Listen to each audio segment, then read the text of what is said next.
I'm finishing up another one of my classes at the Ambassador Bible College this week, World News and Prophecy class, where I take students through the book of Daniel, the great prophet of the Old Testament. It's a fascinating book. I love going through it every year and helping students to understand about prophecy, but also about current world events and how Bible prophecy relates. Daniel is a book that tells us about a man who understood the times in which he lived, and he, before his time, fulfilled what Jesus himself said to learn to discern our times and to watch. It's a fascinating book. Uh, Daniel had a number of visions, a number of dreams that he was either had on his own or the kings had, and he interpreted. The story is a fascinating one to help us to understand essentially what I call the Daniel way. It's not just about prophecy and visions and dreams. It's about a man who lived a holy life in the midst of Babylon, in the midst of his own day. Daniel saw the eternal values of God's way of life, the biblical values of the law of God that he had been reared with, and he kept true to those. Even while he lived as a captive in Babylon, he did not abandon his faith, his ideals. He saw God's way. And as a result of living God's way, God gave him wisdom. God gave him understanding of not only the visions and dreams, but the times in which he lived. And that, to me, is the critical lesson for us and why it's important to study the book of Daniel, because we live in some very interesting times as well. We live in our own modern Babylon.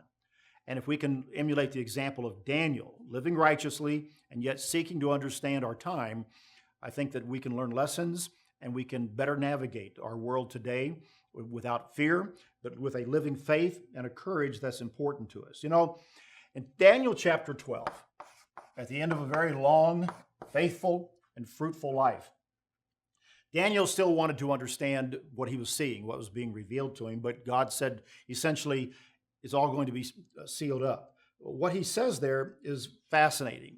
Beginning in verse 3, in this chapter, God said, the angel that relays God's message says, "Those who are wise shall shine like the brightness of the firmament, and those who turn many to righteousness like the stars forever and ever."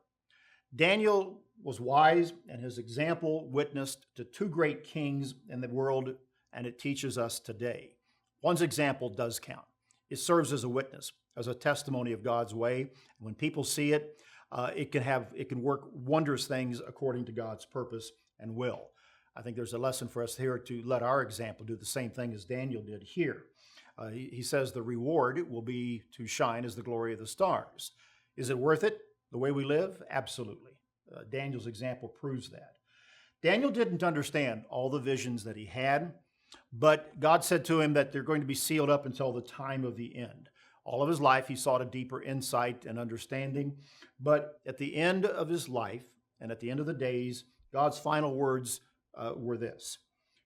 Daniel wanted to know what will be the end of all these things, which is the famous line for any prophetic student of prophecy. And here's what God's word said.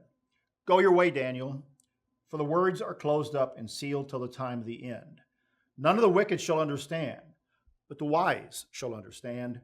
Go your way till the end, for you will rest and will arise in your inheritance at the end of the days." Go your way. Get on with your life. He did. His life was coming to a close, no doubt, at that particular point in time. The teaching is very clear for us. Go your way. Go our way. Make sure it's in God's way. God will give us wisdom and understanding. Let our light shine. Seek to understand the times in which we live. The book ends with those words. A good lesson for all of us.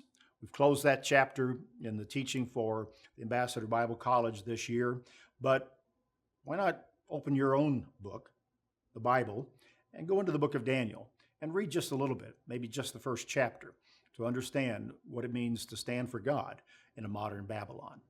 That's BT Daily. Join us next time.